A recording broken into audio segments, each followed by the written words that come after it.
ನಮ್ಮ ಕಿಚ್ಚ ಸುದೀಪ್ ಅವರ ಮನೆ ಮುಂದೆ ಅಂದ್ರೆ ಪ್ರವೇಶ ದ್ವಾರದಲ್ಲಿ ಕಿಂಗ್ ಕೆ ಅಂತ ಲೋಗೋ ಹಾಕಲಾಗಿದೆ. ಇತ್ತೀಚಿನ ದಿನಗಳಲ್ಲಿ ಸುದೀಪ್ ಅವರು ಈ ಒಂದು ಲೋಗೋವನ್ನ ಎಲ್ಲಾ ಕಡೆನಲ್ಲೂ ಡಿಸ್ಪ್ಲೇ ಮಾಡ್ತಾ ಬರ್ತಿದ್ದಾರೆ. ಫಸ್ಟ್ ಅವರ ಕಾರ್ ಮೂಲಕ ಶುರು ಮಾಡಿದ್ರು. ಇದೀಗ ಕಿಚ್ಚನ ಎಲ್ಲ ವಿಚಾರದಲ್ಲೂ ಆ ಒಂದು ಲೋಗೋ ಎಕ್ಸಿಕ್ಯೂಟ್ ಆಗ್ತಿದೆ. ಅಂದ್ರೆ ಒಂದು ರೀತಿಯಲ್ಲಿ ಬ್ರ್ಯಾಂಡ್ ಆಗ್ಬಿಟ್ಟಿದೆ ಅಂತಾನೆ ಹೇಳ್ಬಹುದು.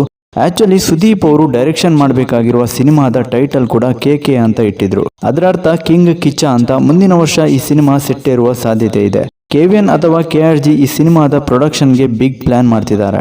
ಇನ್ನು ಸುದೀಪ್ ಅವರು ಸಿನಿಮಾ ಬಿಸ್ನೆಸ್ ಕಂತಾನೆ ಸುಪ್ರಿಯಾನ್ವಿ ಪಿಕ್ಚರ್ ಸ್ಟುಡಿಯೋ ಹಾಗೂ ಕಿಚ್ಚ ಕ್ರಿಯೇಷನ್ಸ್ ಬ್ಯಾನರ್ ನ ಈಗಾಗಲೇ ಕ್ರಿಯೇಟ್ ಮಾಡಿದ್ರು. ಆದ್ರೆ ಇದೀಗ ಮತ್ತೊಂದು ಲೋಗೋವನ್ನ ಲೋಕಾರ್ಪಣೆ ಮಾಡಿದ್ದಾರೆ. ಈ ಒಂದು ಬ್ರ್ಯಾಂಡ್ ಸಿಕ್ಕಾಪಟ್ಟೆ ವೈರಲ್ ಆಗ್ತಿದೆ ಕೂಡ. ಇದು ಸುದೀಪ್ ಅವರ ಸೆಲೆಬ್ರಿಟಿ ಲೋಗೋ ಅಂತ ಮಾಹಿತಿ ಸಿಕ್ಕಿದೆ. ಒಟ್ನಲ್ಲಿ ಈ ಒಂದು ಲೋಗೋ ಕಿಚ್ಚ ಸುದೀಪ್ ಅವರು ಕನ್ನಡ ಚಿತ್ರರಂಗದ ಬ್ರ್ಯಾಂಡ್ ಅನ್ನೋದನ್ನ ಸೂಚಿಸ್ತಾ ಇದೆ. ಅದೇ ರೀತಿ ಕಿಚ್ಚ ಸುದೀಪ್ ಅವರ ಅಕ್ಕನ ಮಗ ಸಂಚಿತ್ ಸಂಜೀವ್ ಅವರ ಮ್ಯಾಂಗೋ ಪಚ್ಚ ಸಿನಿಮಾದ ವಿಚಾರವಾಗಿ ಒಂದು ಬ್ಯೂಟಿಫುಲ್ ಅಪ್ಡೇಟ್ ಇದೆ.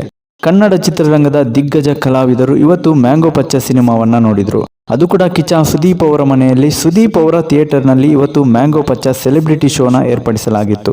ಈ ಒಂದು ಶೋಗೆ ಕನ್ನಡ ಚಿತ್ರರಂಗದ ಅನೇಕ ಸೆಲೆಬ್ರಿಟಿಗಳು ಬಂದಿದ್ರು. ಒಟ್ನಲ್ಲಿ ಸಂಚಿತ್ ಅವರನ್ನ ಕನ್ನಡ ಚಿತ್ರರಂಗಕ್ಕೆ ಸಿಕ್ಕಾಪಟ್ಟೆ ಗ್ರ್ಯಾಂಡ್ ಆಗಿ ವೆಲ್ಕಮ್ ಮಾಡಿದ್ರು ಕಿಚ್ಚ ಸುದೀಪ್ ಅವರು.